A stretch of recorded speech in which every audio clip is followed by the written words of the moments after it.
Struggling to navigate the complexities of modern identity management?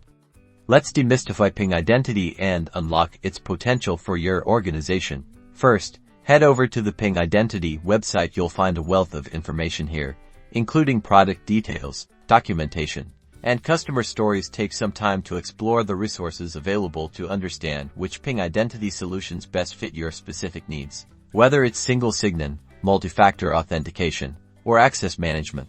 Next, familiarize yourself with the Ping identity documentation. This is your go-to resource for detailed instructions, configuration guides, and best practices. Pay close attention to the architecture diagrams and deployment guides relevant to the Ping identity products you plan to implement. Now, let's get hands-on.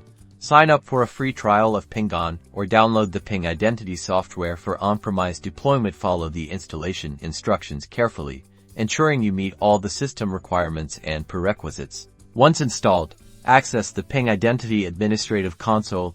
This is where you'll configure your identity sources, define authentication policies, and manage user access. Experiment with different settings and explore the various features to get a feel for the platform's capabilities. Let's create a basic authentication policy. This involves defining the steps required to authenticate a user, such as username and password validation, followed by multi-factor authentication. Customize the policy to meet your organization's security requirements. Integrate Ping Identity with your applications to enable single sign-in. Configure your applications to trust Ping Identity as the identity provider, allowing users to seamlessly access multiple applications with a single set of credentials. Finally, monitor Ping Identity's performance and security posture using the built-in reporting and analytics tools. Track authentication attempts, identify potential security threats, and optimize your configuration for maximum performance and security. Remember, continuous learning and experimentation are key to mastering Ping Identity and securing your organization's digital assets.